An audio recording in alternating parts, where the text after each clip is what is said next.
Stop asking God to send you someone good, to send you someone nice, and to send you someone decent if you aren't working to be the very same thing.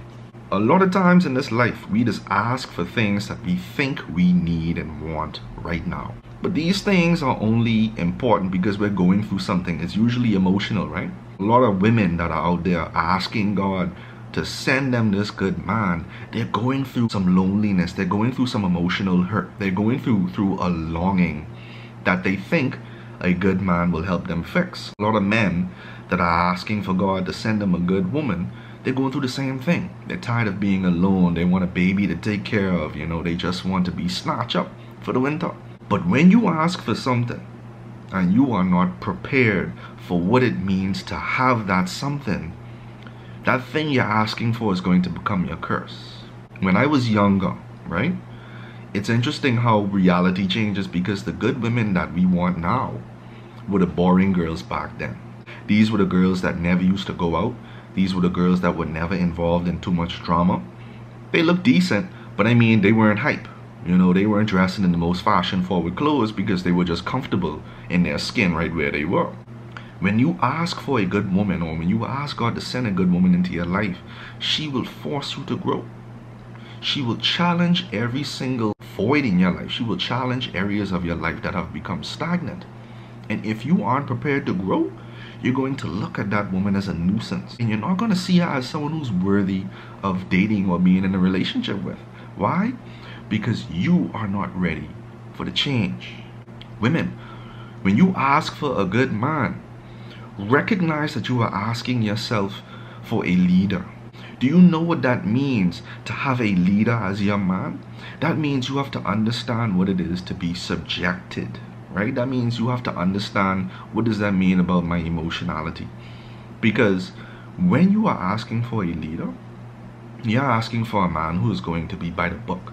You're asking for a man who is going to be strict on what it is he believes. You're asking for a man who knows himself. And so a lot of times, you women today, y'all are very much conditioned to having your own way in this relationship. And so for a lot of amen women, it's foreign for you to take lead from a man. It's foreign to you to understand what this is. And so once you get a good man who starts doing certain things, you're not going to be receptive to that like you need to be. It's going to become a curse to you. And so we got to be so very careful about asking for things before we are ready for them. God will not send you what it is you want. He will send you work. And so he will send you something that's like, let's say 70% finished, but you got some work to do before that can be completed. What does that work entail in your life? Some of y'all have to get rid of lying. Some of y'all lie too much. You lie about your life. You lie about your job. You lie about how happy you are. You got to cut that out.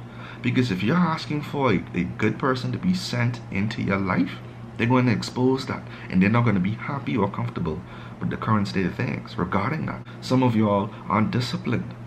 I'm not talking about cheating, because everything that we do wrong in relationships comes out of a lack of discipline. We don't know what it is to discipline ourselves when it comes to engaging with people of the opposite sex. We don't know how to discipline our thoughts. We don't know how to discipline our emotions, and as a result, we get involved with a lot of unhealthy things that doesn't give us any benefits. Some of us have issues of trust. If you're not working to rid yourself of mistrust and the trust issues that you have accumulated in your life, you're not going to be ready for a good person.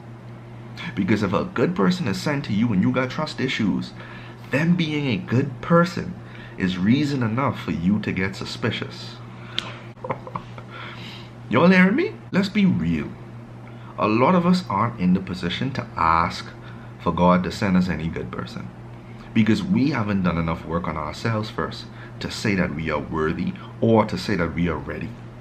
If you want a good person and you're not getting it, you got work to do.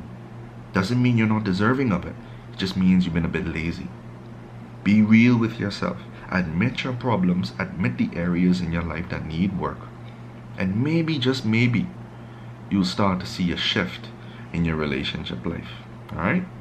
Hope you all have enjoyed this video. If you got something from it, give it a like and share, because you never know who's going to be watching, and you never know who's going to need this word.